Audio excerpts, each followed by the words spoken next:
পানি মির্জাপুর জিরা আওয়ারে স্বাগত জানাচ্ছি। আমি তৌহিদ শান্ত। আমরা দারুণ অস্থির সময় পার করছি। এই অস্থির সময়ের মধ্যে দারুণ ঐক্যবদ্ধ হওয়ার ঘটনা ঘটছে, দারুণ ঐক্য ভেঙে যাওয়ার মতো ঘটনা ঘটছে। সব কিছু মিলিয়ে বাংলাদেশ আসলে এটাকে কি বলবো, বাংলাদেশ কি পরিবর্তিত হচ্ছে, এটার আমরা বিজ্ঞানের ভাষায়, বায়োলজির ভাষায় যখন দুটো বিভাজন হয়, একটা মাইটোসিস, একটা মিওসিস, এই বাংলাদেশ আমি জানি না এরকমভাবে পরিবর্তন হচ্ছে কিনা। বাংলাদেশের নতুন বাংলাদেশ যেটি হয়তো বাংলাদেশ নিজেই নিজেকে পরিবর্তন করছে। আমরা আজকের যে বিষয় নির্বাচনের প্রস্তুতি, অস্থির সময়, এর সঙ্গে আমি এই আলোচনাটাও করব। আমাদের সঙ্গে রয়েছেন দৈনিক আমার দেশের ডেপুটি এডিটর সুলতান মাহমুদ এবং জাতীয় নাগরিক পার্টির রাজনৈতিক লিয়াজো প্রধান এবং সিনিয়র যুগ্ম আহ্বায়ক আরিফুল ইসলাম আদিব। আপনাদের সঙ্গে এই আলোচনাটাও করব যে বাংলাদেশ কি আসলে নিজের থেকেই পরিবর্তন হচ্ছে কিনা। কারণ বাংলাদেশের বয়স 54। আমরা শুনতাম যে লাইফ বিগিনস আফটার 40। আমাদের নবী 40 বছর বয়সে নবুয়ত পাওয়া শুরু করেছে। সেই জায়গা থেকে আমি এই আলোচনাতেও যাব। দর্শক, শিরোনাম দেখে আসি, শিরোনাম দেখে আলোচনা শুরু করব। ক্ষমতায় গেলে যুবকদের কর্মসংস্থানের উদ্যোগ নেবে বিএনপি, প্রতিশ্রুতি তারেক রহমানের। ইন্টারনেটের সাথে আমাদের তরুণ প্রজন্ম যারা এখন, তাদের একটা খুব নিবিড় সম্পর্ক রয়েছে। আল্লাহর রহমতে আমরা সরকার গঠনে সক্ষম হলে বিএনপি এই সুবিধাটা আমরা সারা বাংলাদেশে ধীরে ধীরে আমরা ছড়িয়ে দিতে চাই। গণমাধ্যমের স্বাধীনতা নিশ্চিতের দাবি সম্পাদকদের। হাদি হত্যাকারীদের বিচার দেখতে চায় পরিবার। কোনো অনুদান চাই না, শুধু একটাই চাই, উসমান হাদির অসমাপ্ত বিপ্লবকে আপনারা সমাপ্ত করবেন। ফ্যাসিজম বিরোধী লড়াইকে এগিয়ে নিয়ে যাওয়ার প্রত্যয়।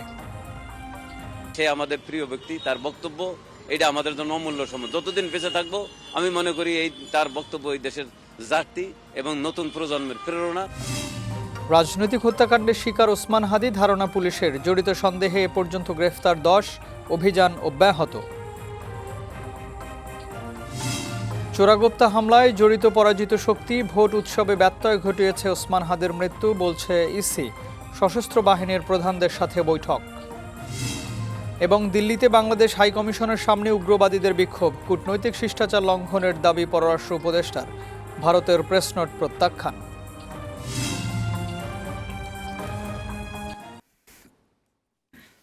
দর্শক, শুনছিলেন শিরোনাম। আমরা আলোচনায় শুরু করব। আমাদের অনুষ্ঠানটি বৈশাখী টেলিভিশনের পর্দার পাশাপাশি ফেসবুক এবং ইউটিউব পেজেও সরাসরি সম্প্রচারিত হচ্ছে। আপনারা চাইলে কমেন্টের মাধ্যমে আমাদের সঙ্গে যুক্ত হতে পারেন।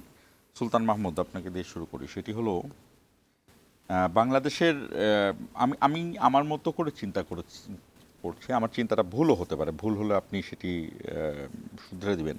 বাংলাদেশ কি নিজেই নিজেকে পরিবর্তন করছে? বা আমরা তো অনেকটা ব্যাকরণের ভাষায় বলি যে জনগণ শব্দটি এক, মানে নাউন এবং ওয়ান। এই জনগণ নিজেই নিজেকে পরিবর্তন করছে কিনা, এটাকে বলা হয় কালেকটিভ নাউন। তেমনি সেই জায়গা থেকে আমি বলছি যে মানুষের মনোজগতে কোনো কিছু পরিবর্তন দেখছেন কিনা। ধন্যবাদ। আর আমার সাথে একমত না হলে সরাসরি বলবেন। সময় উপযোগী বক্তব্য, মানে প্রশ্নটি আপনার, সেটি হলো যে আপনি যে পরিবর্তনের কথা বলছেন, বাংলাদেশের বয়স 54 বছর। এই 54 বছরে বাংলাদেশ জন্ম থেকে একের পর এক বদলেছে, বিভিন্ন প্রেক্ষাপটে বদলেছে, সময়ে সময়ে পরিস্থিতির আলোকে বদলেছে। পরিস্থিতি বাংলাদেশকে বদলাতে শিখিয়েছে, বাগ বদলেছে বিভিন্ন ঘটনা প্রবাহের প্রেক্ষিতে। সেই যে বদল আর এখনকার বদলের মধ্যে, এই 54 বছরের বয়সে এসে এখন যে বদল দেখছি আমরা, সেই বদলের মধ্যে একটি বড় পরিবর্তন। সেই পরিবর্তনটি এনেছে আপনি যেটি বলছেন জনগণ, সব সময়ই পরিবর্তনের পেছনে জনগণই এই পরিবর্তনের কেন্দ্রে থাকে। সব সময় কেন্দ্রবিন্দুতে জনগণ, নেপথ্যে কেউ থাকে, নেপথ্যে থেকেছে কখনো শেখ মুজিবুর রহমান, কখনো মাওলানা ভাসানী, কখনো জিয়াউর রহমান, এই যে বেগম খালেদা জিয়া, আপনি এরা জনগণ দ্বারা দেশের পরিবর্তন করানোর নেপথ্যে থেকেছে।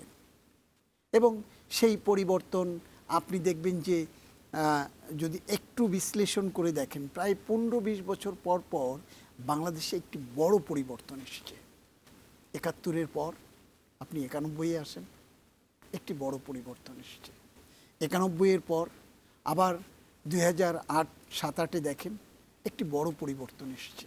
আবার 2008-এর পর 2024-এ একটি বিশাল পরিবর্তন এসেছে। প্রত্যেকটি পরিবর্তন পরেরটার থেকে ছাপিয়ে গিয়েছে।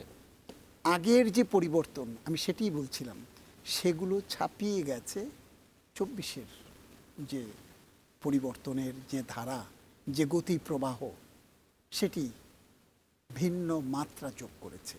এবং কেন বলছিলাম যে নেপথ্যে থাকে, কিন্তু 24-এর যে পরিবর্তন, সেই পরিবর্তনে নেপথ্যে আর সম্মুখে একই গোষ্ঠী, এবং তারা হলো তারুণ্য।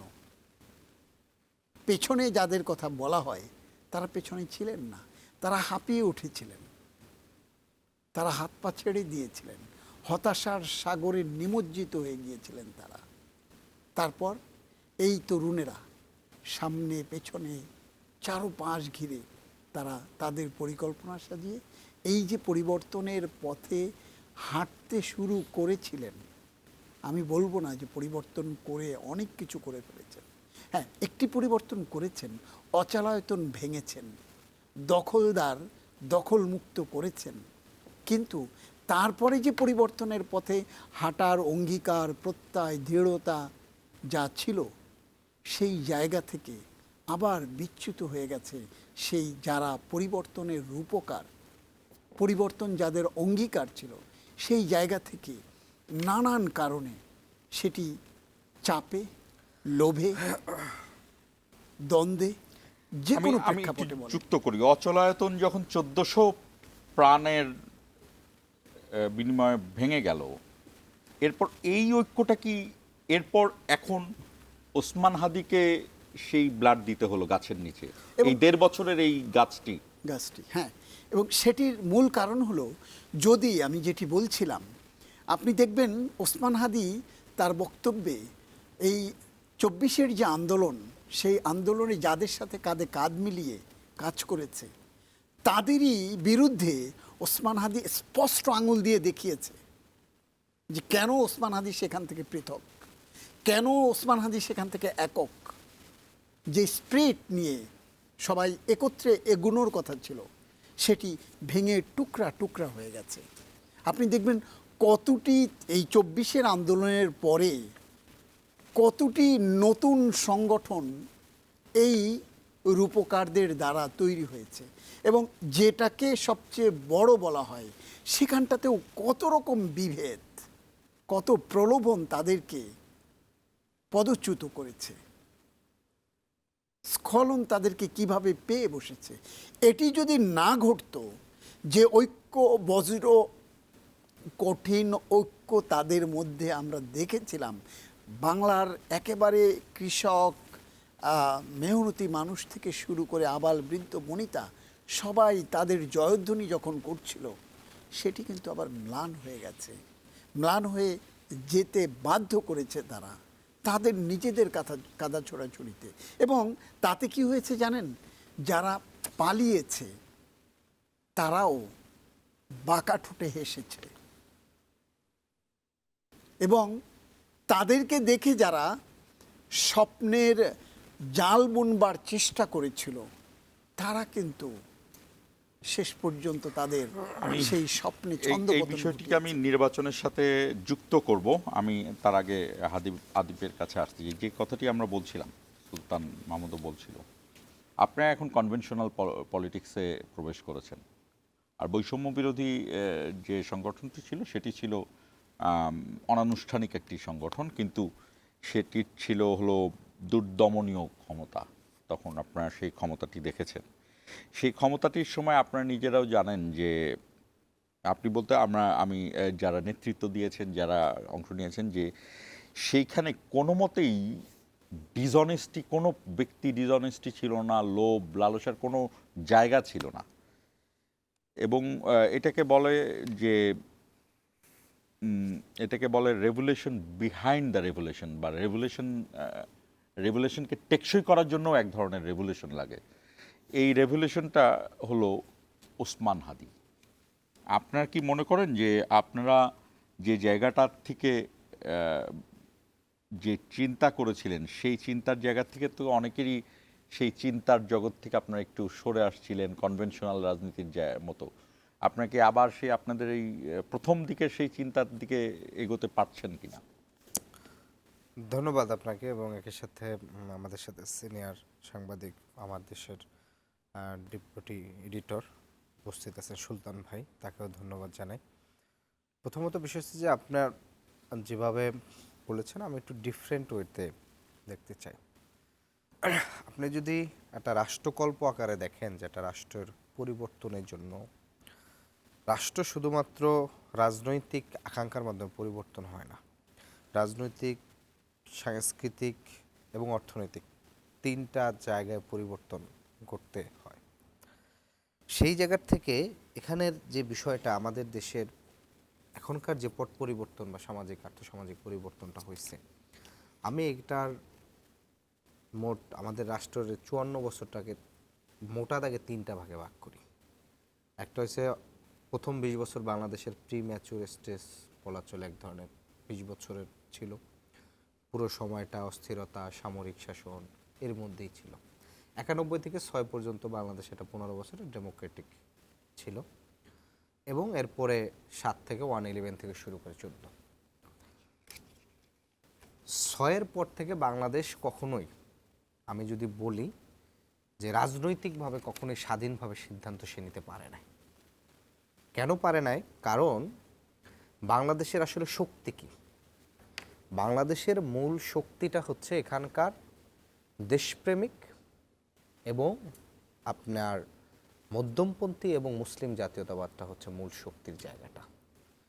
প্রতিবেশী রাষ্ট্র যখন দেখছে বাংলাদেশে বিএনপি জামাত একই ব্লকে ছিল, একই সাথে, জামাত তো ইসলামপন্থী বা ধরেন মুসলিম জাতীয়তাবাদের সাথে রাজনীতিটা, বিএনপিকে আমরা সেন্ট্রিস্ট মধ্যমপন্থী ধরে নেই, দেখছে এই দুইটা শক্তি যদি পাশাপাশি বা একসাথে থাকে তাহলে বাংলাদেশে কখনোই গণতান্ত্রিক প্রক্রিয়ায় দিল্লির এজেন্ডা বাস্তবায়ন করার যে দল আওয়ামী লীগ কখনোই ক্ষমতায় আসতে পারবে না।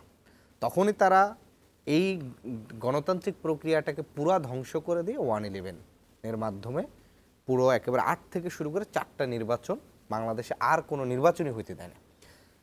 ফলশ্রুতিতে যেটা হইল যে এই যে ফ্যাসিবাদ 17 বছর, এই ফ্যাসিবাদের সময় হচ্ছে পুরা দুটো জেনারেশনকে এফেক্ট করছে বড় আকারে, মানে বয়স আকারে। এবং এই যে যারা এফেক্টেড হয়েছে এই তরুণ, মানে এই জেনারেশনের মধ্যে কিন্তু আবার 3 ধরনের, মানে আপনি যদি 3 ধরনের তরুণরা অন্তর্ভুক্ত হয়েছে। আপনি যদি 3 বয়সের না, মানে এখানে ভাগ আছে, 3 মনস্তাত্ত্বিক তরুণরা যুক্ত হয়েছে।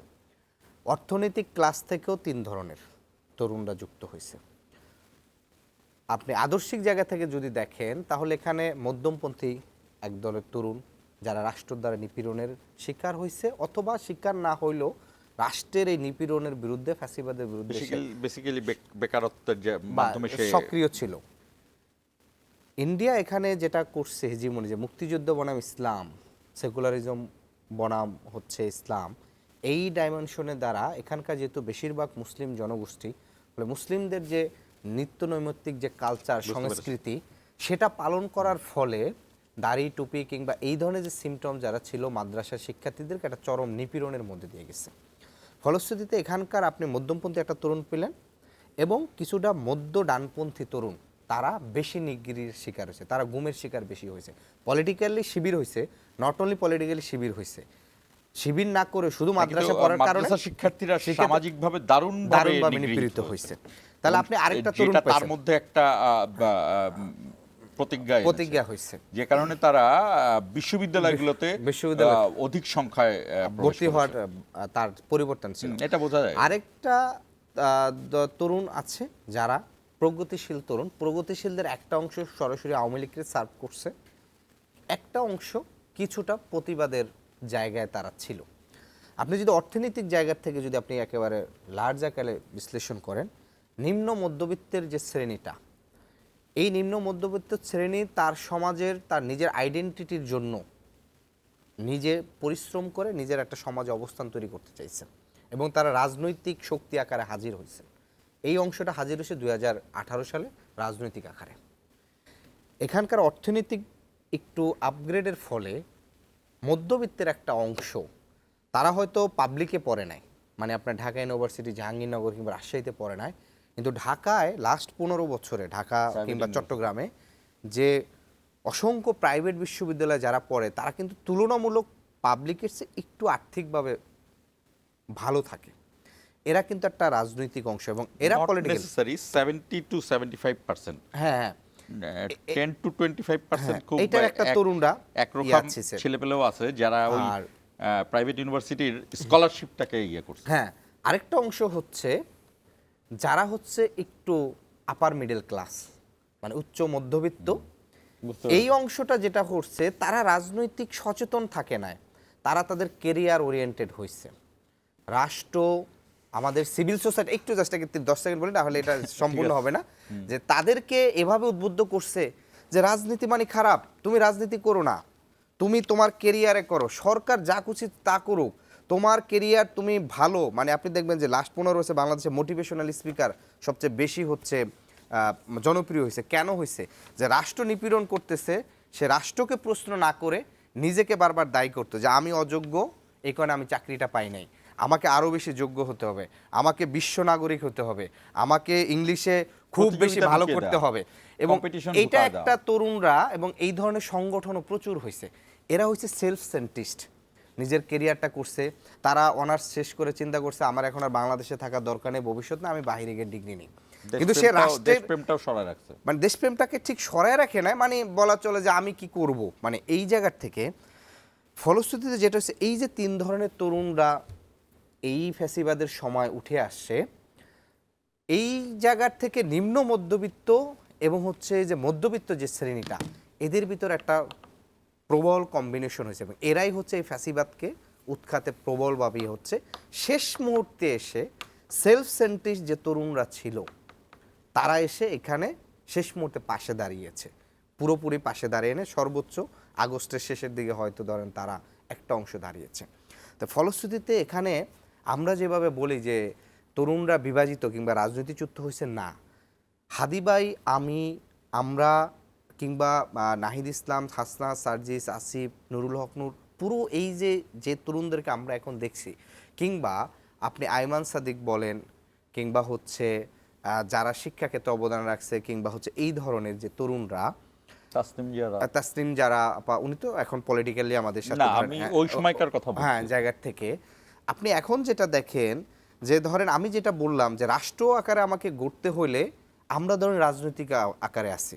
নাগরিক কমিটিতে কিন্তু ওসমান হাদি ভাই সহ আমরা একই কমিটিতে ছিলাম।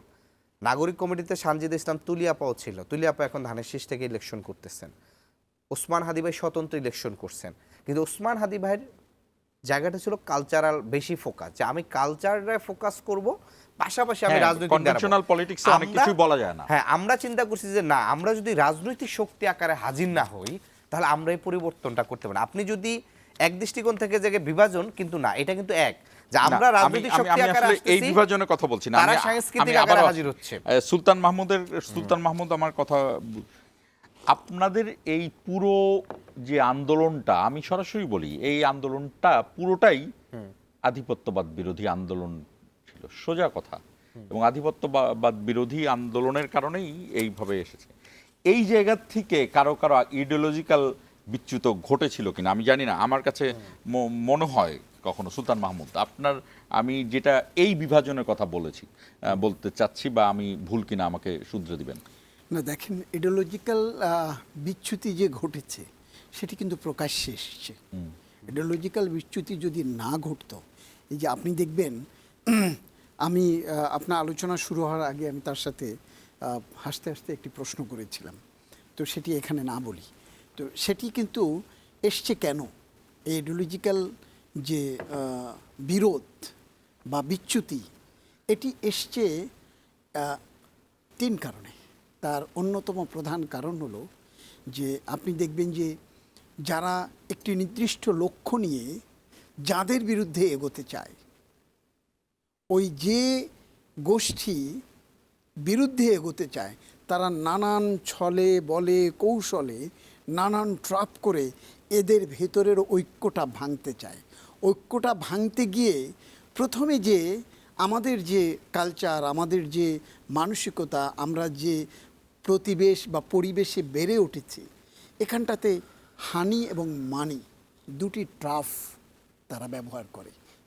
এবং এই হানি এবং মানির ট্রাফে পড়ে যে ঐক্য, বজ্রকঠিন ঐক্যের কথা আপনি বলছেন, সেখান থেকে কিন্তু ইচ্ছায় হোক সামাজিকভাবে আমরা বিচ্যুত ছিলাম, প্ররোচিত হয়ে হোক বিচ্যুত হয়ে গেছে। এই বিচ্যুতি এখন যদি কেউ, তিনি যেভাবে বলছিলেন যে একটি রাজনৈতিক বলয় আরেকটি হলো কালচারাল বলয়, আপনি এভাবে বলতে পারবেন, কিন্তু বাস্তবতা আপনি ঢেকে রাখতে পারবেন না। বাস্তবতা আপনাকে মানতে লাগবে, সেটি আপনার হোক, আমার হোক, অন্যের হোক, যে কোনো কারণ হোক। জনগণকে কখনো কোনো কিছু প্রলোভ দিয়ে আড়াল করা যাবে না জনগণের কাছে। সেই সময়টি অনেক আগেই পার হয়ে গেছে। এখন হলো জনগণ চায় যেটি সত্য সেটি আপনি সত্যভাবে প্রকাশ করেন, আপনার যদি ভুল হয় ভুলটিকে প্রকাশ করেন, জনগণ মেনে নিতে চায়। কিন্তু এই আড়াল করার যে মানসিকতা, সত্যের যে অপলাপ, সেটি কিন্তু বাংলার জনগণ এখন আর চায় না। এবং এই 17 বছরে টিকে থাকা ফ্যাব্রিকেটেড ইনফরমেশন, রাতের ভোট দিনে এবং প্রশাসন যন্ত্র দিয়ে ভোট দিয়ে এই যে ক্ষমতার মসনদে বসে থাকার যে আড়াল করার, সত্যকে আড়াল করার, মিথ্যাকে প্রশংসা করার, মিথ্যাকে সত্য বলে প্রচার করবার যে গোয়েবলস থিওরি, সেখান থেকে বেরিয়ে এই প্রশ্নটাই রেখে যাচ্ছি, আমি বিরতিতে যাব যে তাহলে কি এই নির্বাচনটা, এই যে আমাদের মনস্তাত্ত্বিক ফ্যাসিজম কিন্তু আছে, আপনি ফ্যাসিজমের একটা স্ট্রাকচার ভেঙে ফেলছেন, কিন্তু মনস্তাত্ত্বিক ফ্যাসিজমে কিন্তু এরকম আছে যে নির্বাচন কি হবে, আর নির্বাচন হলেও কি সমঝোতায় হবে, ভেতরে ভেতরে কি কিছু একটা হবে। আমরা চাই, আমাদের মনে মনে চাই কিন্তু যে আমি যদি একটু এরকমভাবে হয়ে যেতে পারতাম, এটা মানুষের চাওয়া এবং 17 বছরের প্র্যাকটিস। তাহলে এই নির্বাচনটা যদি মানুষের কাছে নিতে হয়, তাহলে এটা খুব কঠিন কাজ সরকারের জন্য এই নির্বাচন। এই প্রশ্নের উত্তর আমি আসবো বিরতির পরে। দর্শক আমাদের সঙ্গেই থাকুন, 1 মিনিটের বিরতি নিচ্ছি।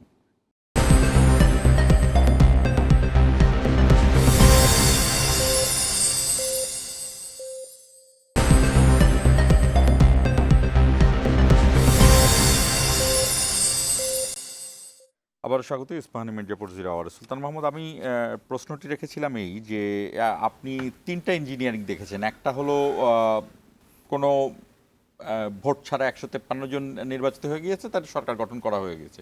যেহেতু সাংবিধানিক ওই যে for the sake of constitution, for the sake of god and for the sake of good, এগুলাই তো আমাদের প্রক্রিয়া। সেখানে একটি ইঞ্জিনিয়ারিং ছিল যে বিএনপিকে বলা হয়েছিল যে আসেন, কিন্তু নিজ দিয়ে বলা হচ্ছিল যে চলে যান, এরকম একটা পরিস্থিতি। ঠিক আছে, বিএনপি যায়নি। তারপরে যে 2018টা বসেন, কিন্তু হলো না, সেটি একটি যে রাতেই ভোট হয়ে গেল, একটি ইঞ্জিনিয়ারিং। আর একটা ইঞ্জিনিয়ারিং হলো আমিড ইঞ্জিনিয়ারিং। এবার যদি কোনো ইঞ্জিনিয়ারিং হয়, দুইটা জিনিসই তো হতে পারে, একটা হলো ইঞ্জিনিয়ারিং হবে, আর একটা হলো ইঞ্জিনিয়ারিং না, একদম ওপেন ভোট হবে। দুইটার ফলাফল কি হবে? ধন্যবাদ। আপনি পেছনের 3টি ঘটনা প্রবাহ বলেছেন, আমি সেখানটাতে আর যাচ্ছি না, আমি সরাসরি আপনার প্রশ্নে চলে যাই। সেটি হলো, যদি ওপেন ভোট বলতে গোপন ভোট, ওপেন ভোট মানুষকে ওপেন করে দিচ্ছেন, মানুষ গোপনে ভোট দিচ্ছে, গোপনে ভোট দিবে, এই ভোটই বাংলাদেশের শতভাগ নাগরিকের কাম্য যে গোপন ভোট হবে, আর কোনো ভোট তারা কেউ দেখতে চায় না, সবাই যে যার মতো করে। আমি এখানটাতে বরাবরের মতো আজও বলি যে প্রধান উপদেষ্টা খুব প্রত্যাশিত যে মহা উৎসবের ভোট হবে। মহা উৎসবের ভোট হতে হলে সবাই শরিক না হলে, যে যার মতো করে যদি স্বপ্রণোদিত হয়ে ভোট দিতে না যায়, তাহলে মহা উৎসব হবে না। ঈদের ময়দানে কেউ কাউকে জোর করে নিয়ে যায় না, কিন্তু কেউ কাউকে জোর করে কোলাকুলি করে না, কিন্তু স্বপ্রণোদিত কোলাকুলি হয়, স্বপ্রণোদিত যায়। এবং সেই জন্যই ঈদ উৎসব। এবং ভোটকে উৎসবে পরিণত করতে যে প্রত্যয় বা যে অঙ্গীকার বা যে প্রতিশ্রুতি অন্তর্বর্তী সরকারের প্রধান দিয়েছেন, সেটি সারা বাংলাদেশের এই কিছু কলুষিত রাজনৈতিক ব্যক্তি ছাড়া বাংলাদেশের প্রত্যেকটি মানুষ চায় এনাফ, এনাফ ইজ এনাফ, অনেক হয়েছে, আর না, এখন আমি আমার ভোটটা দেব। আমি এই উৎসবে বলি, এই তারুণ্যের কিন্তু জয়গান, তরুণরাই। আপনি যে ইলেকশন ইঞ্জিনিয়ারিংয়ের কথা বলছেন, কারো দরকার নাই। এই তারুণ্যকে, তার তারুণ্যদীপ্ত যে শক্তি, সেটিকে প্রয়োগ করবার সুযোগ করে দেন। তাকে পেশি শক্তি, অস্ত্রের ঝনঝনানি মুক্ত একটি নির্বাচন করবার পরিবেশ দেন। যদি কেমন হবে ফলাফল তখন? তখন যে ফলাফল আমি কোনো দলের কথা জানতে চাচ্ছি না, নির্বাচনের ফলাফল কেমন তখন হবে? যে বা ফলাফল দেশের ফলাফল কি হবে? তখন দেশের ফলাফল হবে হয়তোবা, আমি আগের থেকে দ্রষ্টা তো নয়, বলা যাবে না, আমার যেটা ধারণা বা যে প্রেডিকশন আমরা করতে পারি, সেটি হলো সেই ফলাফল হবে এই যাদের অঙ্গুলি হেলনে, যাদের রক্তচক্ষুতে 17 বছর দেশ শাসিত হয়েছে, শোষিত হয়েছে, সেই ফলাফল হবে শোষকদের বিরুদ্ধে। সেই ফলাফল হবে জুলাই থাকবে সেই ফলাফল। সেই ফলাফলে জুলাইয়ের যে স্পিরিট, সেটি কিন্তু প্রতিফলিত হবে। এটা কি আপনার বিশ্বাস, মানে ইমোশনাল বিশ্বাস? না, ইমোশনাল না, এটি হলো পারসেপশন থেকে বা কোনো আমি স্ট্যাটিস্টিক্স কোনো মেলাচ্ছেন? স্ট্যাটিস্টিক্সে মেলাচ্ছি না। যেটি হবার কথা, যেটি মানুষ চায়, যেটি মানুষের আকাঙ্ক্ষা।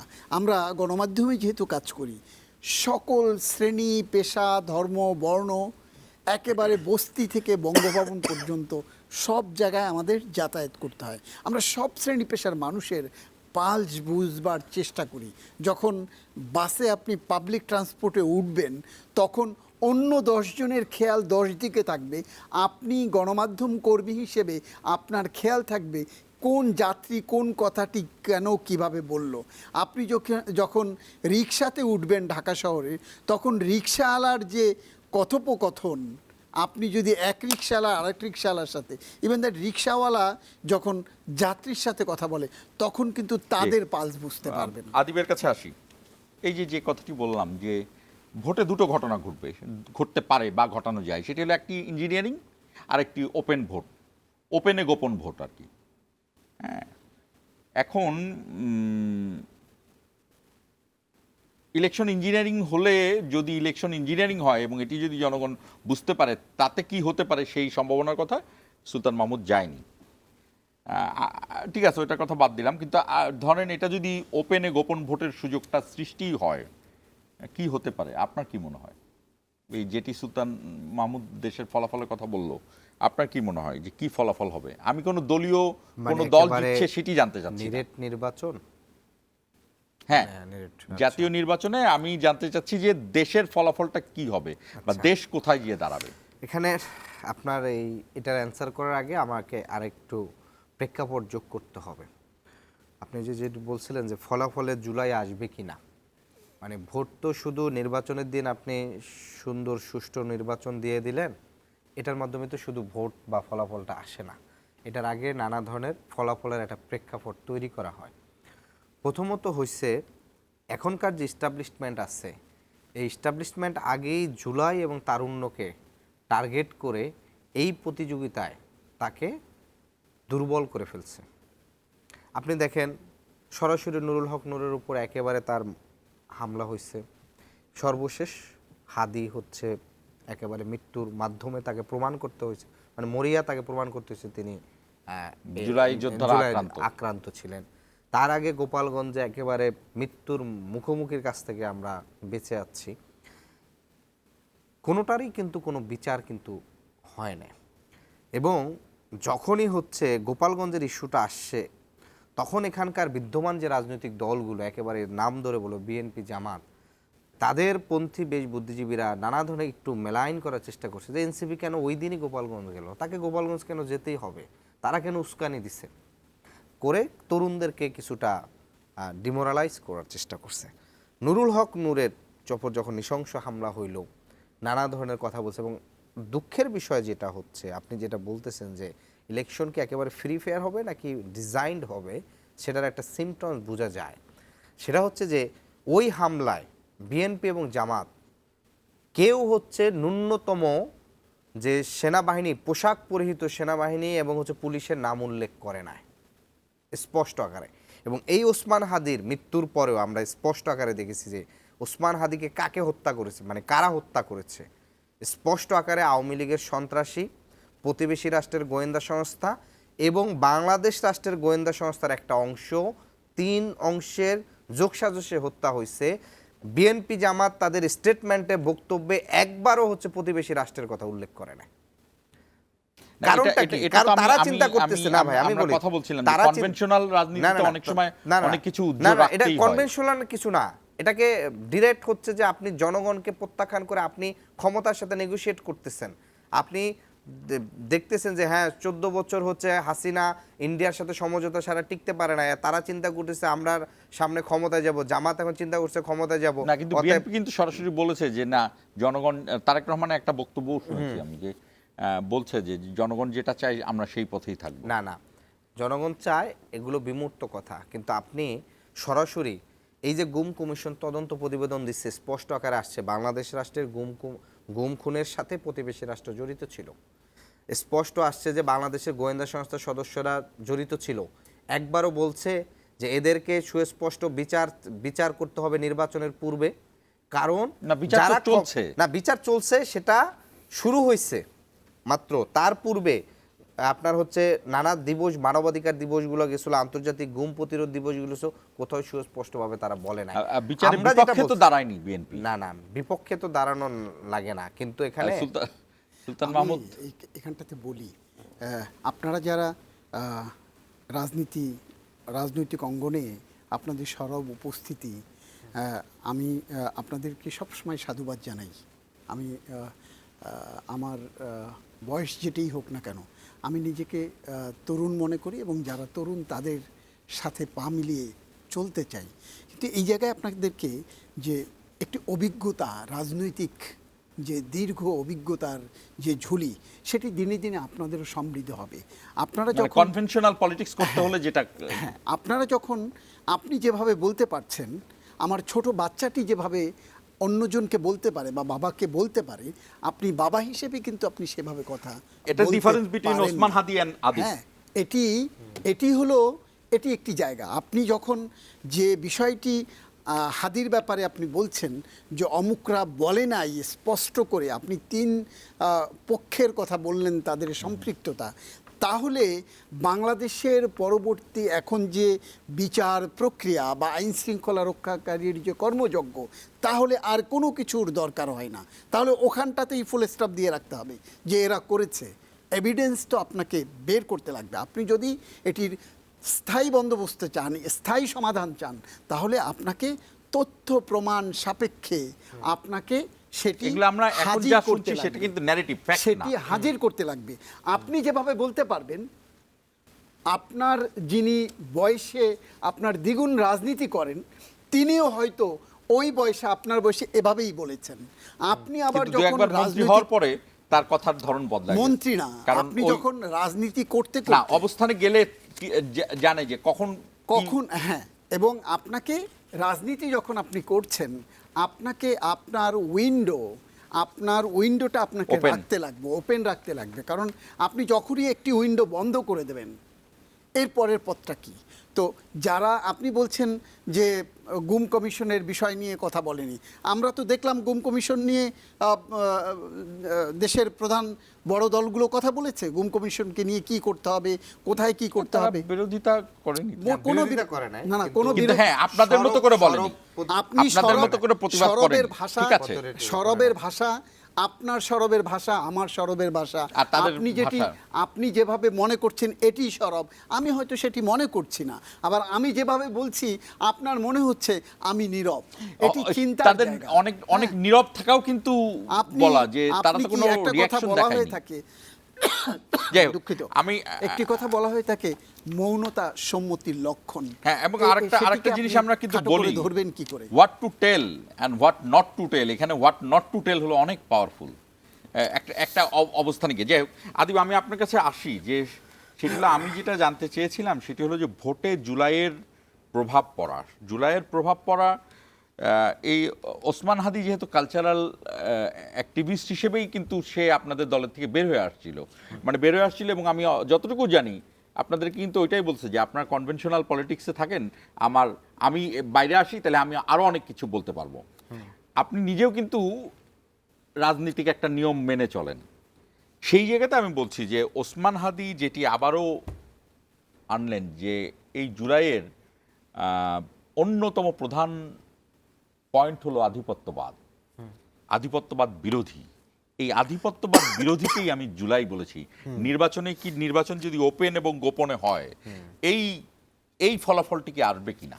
না, দেখেন, এখানে আপনি যেটা বলছেন যে ফলাফল, এখানে আমারটা কিন্তু অ্যাবস্ট্রাক্ট কথা। হ্যাঁ, কথা আমি যেটা বলি যে ধর নির্বাচনে কিন্তু দুটো জিনিস, যেমন ধর আজকে সম্পাদকদের নিয়ে বিএনপির একটা মত বিনিময় হচ্ছে, সম্পাদক না, গণমাধ্যম, মানে গণমাধ্যম কর্মীদেরকে নিয়ে। হ্যাঁ, সেখানে সিনিয়র সম্পাদক এবং হচ্ছে সম্ভবত basically নিউজ senior এডিটর ছিল। হ্যাঁ রাখছে। সেখানে বেশ সম্ভবত কয়েকজন সম্পাদক তারা বলছে যে বিপুল ভোটে বিএনপি মতিউর রহমান বলেছে, প্রথম আলোর সম্পাদক, হ্যাঁ বলেছে, তাদের জরিপ বলছে যে না বলছে।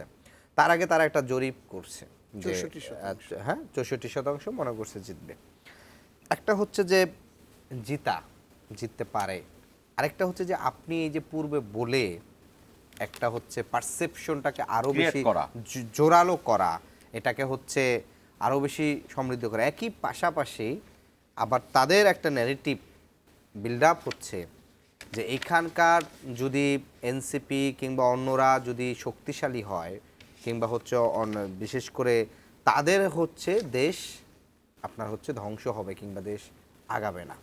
এই যে দুইটা যে ধরেন পারসেপশন আগে তৈরি করছে, এবং একই সাথে শরীফ ওসমান হাদির যে মৃত্যু, মানে এটাকে আপনি শুধু কিছু কিছু মিডিয়া বলছে কি যে নির্বাচনের পরে প্রার্থী গুলিবিদ্ধ, মানে প্রার্থী বলে ওসমান হাদিকে একটা প্রার্থীর ভিতরে ব্র্যাকেট বন্দি করছে। কিন্তু আমরা ওসমান হাদিকে ওই ব্র্যাকেট বন্দি দেখি না। মানে ওসমান হাদিকে মারা মানে আমি আদিবকে মেসেজ দেওয়া যে তোমরা যে আধিপত্যবাদ বিরোধী রাজনীতিটা করতেছো, তোমরা এই রাজনীতির পথে আগায়ও না, তোমরা আরেকটু বড় হও, আরেকটু রাজনীতি শিখো। আমি শেষ করি ভাই, শোনেন, বিরতির থেকে আবার আপনার কাছে আচ্ছা, আসবো আদিব। তবে আমি এই কথাটি বলে গেলাম যে আপনাকে যেমন মেসেজ দিচ্ছে যে তোমরা আধিপত্যবাদের বিরোধী যেও না, এই মেসেজটা জনগণও পাচ্ছে। জনগণ কার বিরুদ্ধে কোন পক্ষে দাঁড়াবে সেটি কিন্তু বড় কথা। সুলতান মাহমুদ, আপনি আমার ইঙ্গিতটা বুঝতে পারছেন কিনা? আবার 1 মিনিটের বিরতি নিচ্ছি, আমাদের সঙ্গেই থাকুন।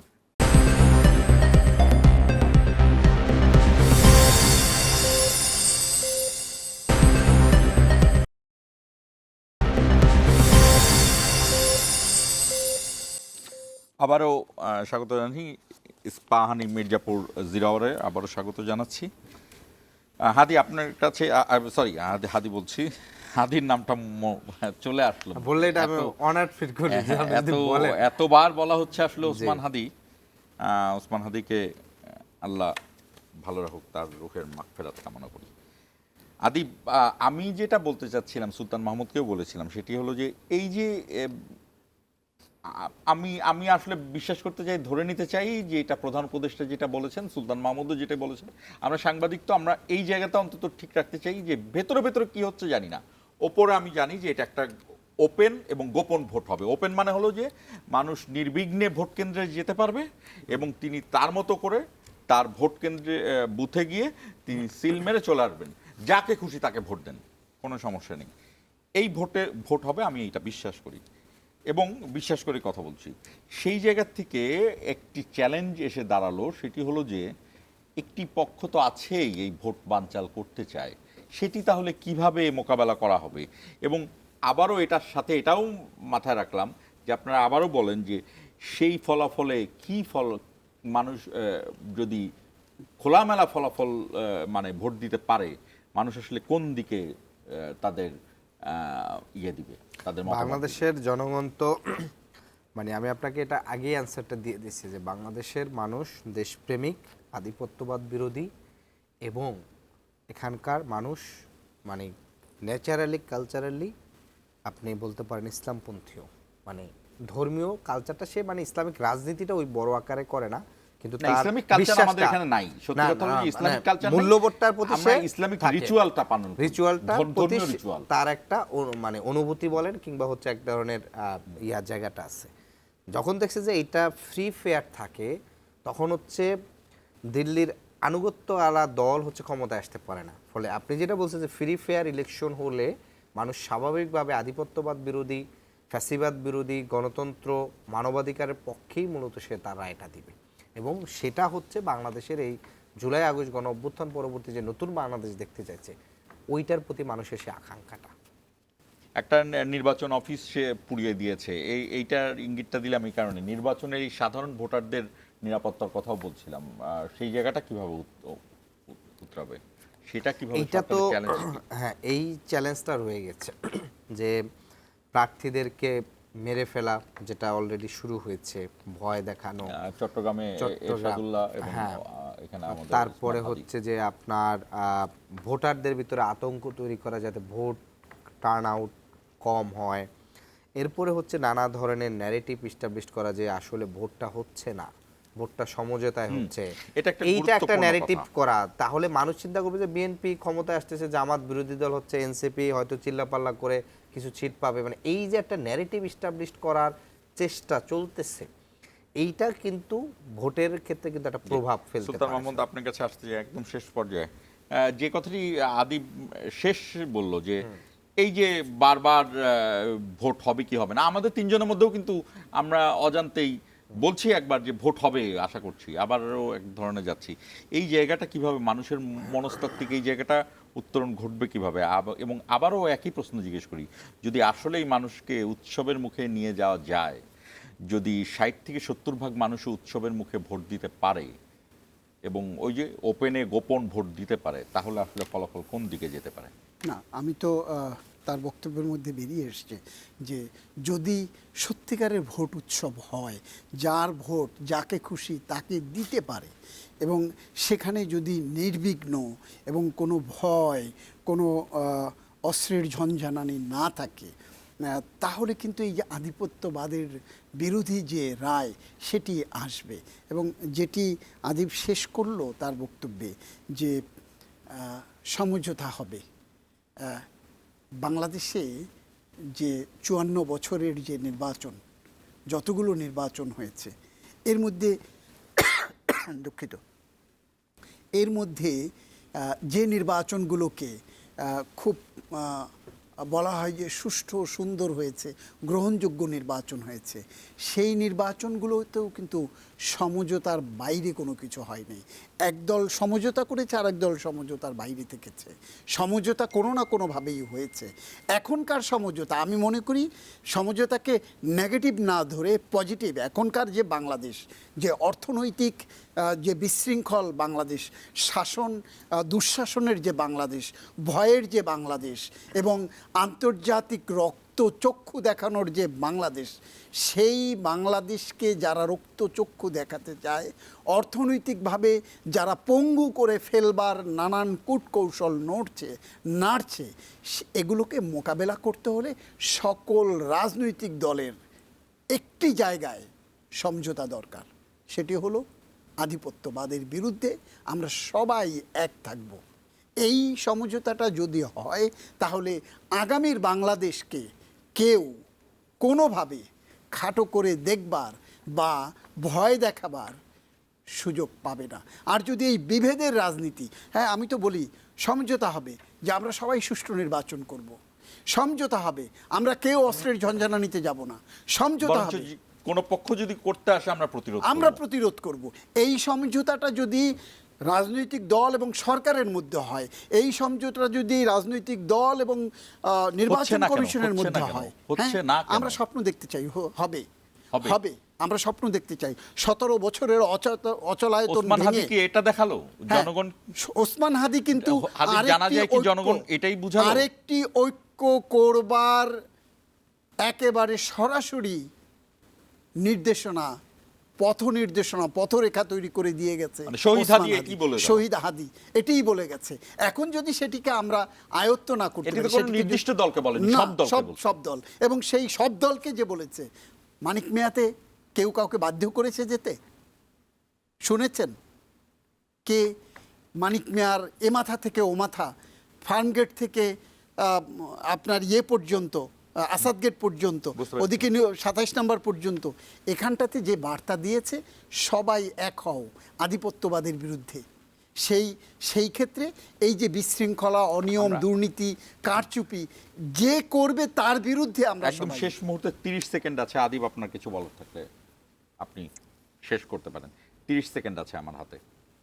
না, এখানে তো আমরা যেটি আগেও বলেছি যে ধরেন নির্বাচনে অবশ্যই সেটি একটি সুষ্ঠু স্বাভাবিক ক্রমে প্রভাব মুক্ত হতে হবে, কিন্তু আমাদের এখানকার যে এস্টাবলিশমেন্ট থাকে, পুরনো যে এস্টাবলিশমেন্ট, তারা চেষ্টা করে যেন তাদের এস্টাবলিশমেন্ট কোন প্রক্রিয়ায় টিকে থাকবে, কাদের সাথে তাদের নেগোশিয়েট করতে সুবিধা হবে, কিংবা যেটি আপনি বলছেন যে কনভেনশনাল পলিটিক্যাল পার্টি হলে তাদের জন্য নেগোশিয়েট করাটা সহজ, নতুন পার্টিগুলো আসলে তাদের সাথে নতুন করে বোঝাপড়া তৈরি করাটা কঠিন। ফলশ্রুতিতে আমরা মনে করি যে একটা সুন্দর সঠিক নির্বাচন হলে বাংলাদেশের মানুষ জুলাইয়ের প্রতি, আধিপত্যবাদ বিরোধের প্রতি, ফ্যাসিবাদের বিরুদ্ধে হচ্ছে বাংলাদেশের জনগণ। জি, আপনাদের দুজনকে ধন্যবাদ। জুলাই আসলে কার? এই একই প্রশ্ন করা যেতে পারে, ওসমান হাদি আসলে কার? জুলাই এবং ওসমান হাদি দুটোই একই পথে আছে, সেটি হলো বাংলাদেশের। এই বাংলাদেশ সে নিজেই নিজেকে দেখাচ্ছে, রাজনৈতিক দলগুলোকেও পথ দেখাচ্ছে। আমরা আশা করি রাজনৈতিক দলগুলো, সরকার, অর্থাৎ যারা পলিসি মেকার এবং যারা সরাসরি কাজ করবেন, বাংলাদেশকে পথ দেখাচ্ছে। মানে কি? বাংলাদেশের জনগণই তো পথ দেখাচ্ছে। বাংলাদেশের জনগণের একজনই তো ওসমান হাদি, যিনি মারা গেলেন এবং লক্ষ লক্ষ মানুষকে তার জানাজায় নিয়ে আসলেন। এবং তার মানে কি? ওসমান হাদি যা বলেছিলেন সেই পথে যান। এটা তো খুব সহজ একটা সমীকরণ। বাংলাদেশকে পথ দেখাচ্ছে এবং এই পথটা রাজনীতিবিদরা এবং সরকার ধরতে পারবে বলে আমার মনে হয়, আমার বিশ্বাস থাকলো। আর বিভিন্ন জায়গা থেকে যে ভয়, সেই ভয় কিন্তু ভয়ই, শুধু ভয়কে ভয় পেলেই ভয়, সেটা উতরে যাওয়ার অনেক সুযোগ আছে আমাদের। শেষ করছি। ইস্পাহানি, মির্জাপুর, 0 আওয়ার।